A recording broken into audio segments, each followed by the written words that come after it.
Hi, my name is SITI AMIRAH binti ABDULLAH dan saya akan bentangkan apa itu kernel.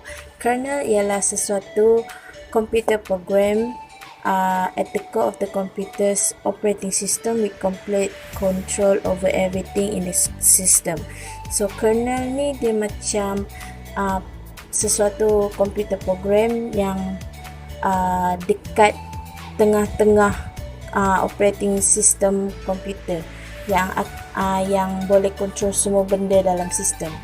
Okay, it facilitates interaction between hardware and software, handles the rest of startup as well as input-output requests from software. It's translating them into data processing, instruction for the central processing unit, which is CPU, and it also handles memory and peripherals like keyboard, mouse, etc. To be more simplified, kernel connects the application software to the hardware. So kernel ni kalau dikatakan macam sesuatu jambatan bridge di antara hardware dengan software komponen. Okay, next one is tugas-tugas kernel, which is running processes, manage the hardware device such as hard disk, and handling interrupts in this protected kernel space. Okay, application program use separate area of memory which is user space. Application program dia guna area of memory yang berasingan which is dekat user space. Benda ni jadi sebab untuk prevent user and kernel data from interfering with each other and causing instability and slowness. Preventing malfunctioning application program from crashing the entire operating system. Application programs such as browser, word processor, etc. So benda ni jadi untuk prevent user data dengan kernel data daripada bertembung dengan sesama sendiri yang boleh menyebabkan instability dengan slowness. Dia juga untuk mengelakkan aplikasi program daripada crash terhadap operating system. Application program ni macam browser, word processor, Intel tu semua. Next one is kernel architecture design, ada dua, satu monolithic kernel, satu lagi microkernel. So monolithic kernel ialah run entirely in a single address space with CPU executing in supervisor mode mainly for speed. Contoh for monolithic kernel is Linux kernel, which is this one, memang dah lama sangat. So next one is microkernel, which is one most but not all their service in user space like user processor do, mainly for resilience and modularity. Contoh untuk microkernel is Minix. Hello and Assalamualaikum. My name is NADHIRAH binti AZHAR. Today, I would like to explain about what is shell, manual driver system of shell program, and fully graphical user interface of shell program. Shell is software that provides an interface for operating system user to access kernel service. Shell, which is the outer layer of the interface between the user and the internal operating system kernel. The main purpose of the shell is to call or launch another program. The driving interface are an easier way to browse the device and program we interact with on a daily basis. It uses a series of menus which allow user to make a choice about what to do next. Menu driving interface can use a list or graph format with one option leading to the next menu screen, allowing user to get the result they want. The menu driving interface is preferred because of its user-friendly nature.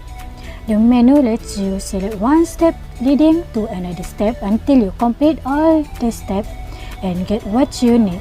This allows you to complete tasks such as getting cash from an ATM machine. A graphical user interface is a way of conveying what you want to a computer application or computer operating system using graphic symbol rather than typing instruction. Thus, windows, menus, event, dialog, and other control are the components of GUI application. The terms came into existence because the first interactive user interface to computer were not graphical. They were text and keyboard oriented, which are not easy to operate. Assalamualaikum warahmatullahi wabarakatuh. My name is AMIRAH RUZZAINA binti Muhammad AMIN. And now I will explain about network operating system and several types of network operating system. Network operating system is an operating system that includes a special function to connect computers and devices into a local network area. Some operating systems, such as Unix and Mac OS, have network function installed in it. Operating system usually is for software that enhance the basic operating system with adding network feature. This is how network operating system works. Network operating system coordinates the activities of multiple computers across the network. The network operating system acts as a director to keep the network running smoothly. We move into type of network operating system. Network operating system have two types, which is peer-to-peer network. Peer-to-peer allow users to share network. All devices treat equally in terms of functionality. Peer-to-peer usually works best for small to medium lanes and is cheaper to set up.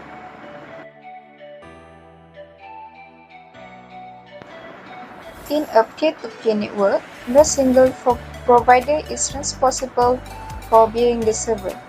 Each computer stores files and acts as a server. Each computer has equal responsibility for providing data. The second type is client-server. Client-server provides users with access to resources through a server. All functions and applications are unified under one file server that can be used to execute individual client actions regardless of physical location. Client-server tends to be most expensive to implement and requires a large amount of technical maintenance. This is how client-server works. A computer network in which one centralized, powerful computer, called the server, is a hub to which many less powerful personal computers of workstation called clients are connected. The clients run programs and access data that are stored on the server. So, kita start. Subsystem in operating system ada 3, which is process management, file management, memory management. Okay, process management. In multi-programming environment, the OS decides which process get the processor when and for how much time. This function is called process scheduling. So, dalam suasana multi-programming, operating system akan tentukan proses di mana proses akan dapat prosesor bila dan berapa lama dia boleh pakai. Okay. Next one is keep tracks of processor and status of process. The program responsible for this task is known as traffic controller. Okay, traffic controller ni dia keep track tentang processor tersebut dan status proses tersebut, which is very advanced. Next one is allocates the processor CPU to a process and deallocates processor when a process is no longer required. Next one is file management, which is file system normally organized by directories for easy navigation. An operating system does the following activities for file management, which is keep track of information, location, users, status. The collective facilities are often known as file system. Decides who get the resources, allocates and deallocates the resources. Next one is memory management, which is the last one. Memory management is referring to management of primary memory or main memory. Main memory provides a fast storage that can be accessed directly by CPU. For a program to be executed, it must be in the main memory. Next one is the activity that operating system does in the memory management, which is keep tracks of primary memory. In multiprogramming, the OS decide which process will get memory when and how much. And then last one is allocates and deallocates the memory when a process is no longer needed. Akan membentangkan tentang compatibility sesuatu hardware dan minimum requirement for installation of a particular operating system. So, all computer software needs certain hardware components to be present on a computer. These prerequisites are known as computer system requirements. So, setiap computer software memerlukan sesetengah hardware komponen untuk dijadikan sebagai computer system. So hardware requirements ada 6, which is architecture, processing power, memory, secondary storage, display data, and peripherals. Kita start dengan architecture, which is all computer operating system are designed for particular computer architecture. Most software applications are limited to particular OS running on particular architecture. So ni mau kepada contoh gaming PC lah. Sesetengah game lagi elok main dengan architecture komputer tersebut yang lagi upgrade. So next one is processing power. The power of the central processing unit, which is CPU, is a fundamental system requirement for any software. So CPU ni paling penting sekali untuk apa-apa software dalam komputer. So most software running on times 86 architecture define processing power as the model and the clock speed of the CPU. Intel Pentium CPU have enjoyed a considerable degree of popularity and are often mentioned in this category. So Intel Pentium CPU ni paling popular sekali baik dalam kategori processing power sekarang. Okay, memory. All software when run resides in the random access memory, which is RAM of a computer. Memory requirements are defined after considering demands of the application. Operating system supports software and files and other running processes. Optimal performance of other unrelated software running on a multitasking computer system is also considered when defining this requirement. So sesetengah aplikasi, sesetengah operating system, sesetengah software dan file memerlukan memori RAM yang tinggi. Ada juga yang guna RAM sikit, tapi RAM ni dia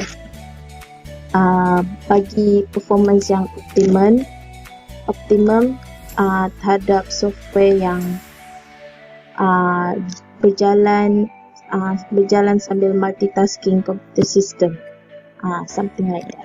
Okay. Next one is secondary storage, which is data storage device requirements depending on the size of the software installation. Temporary files created and maintained while installing or running the software. So ni macam tempat letak file-file untuk software masa diinstall, tempat file-file masa dia running the software, and possible use of swap space kalau RAM tu space untuk RAM tu kurang, dia akan ganti dengan secondary storage. Next one is display data. Software require a better than average graphic display. graphic editors and high-end games, for example, often define high-end display adapted in the system requirement to get more quality display. So ni more kepada graphic design or any type of games yang memerlukan display dia lagi tinggi. So next one is peripherals.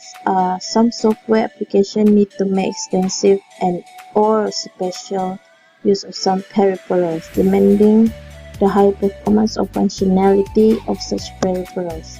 This includes CD-ROM drives, keyboard, pointing device such as mouse, network device, and etc. So peripherals ni mau kepada extension device yang pasang dekat PC. So ni contoh-contoh system requirement untuk Windows 7. CPU dia Core Duo or Athlon times 2 at 2.4 GHz, while the memory is 2 GB RAM. Free space is 8 GB of free space, 23.8 GB plus 1 GB swap file space. So ni Windows 7 ni dah memang Windows yang lama.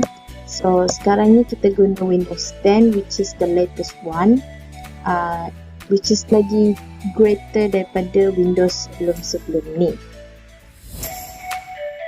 Monolithic is the earliest and most common operating system.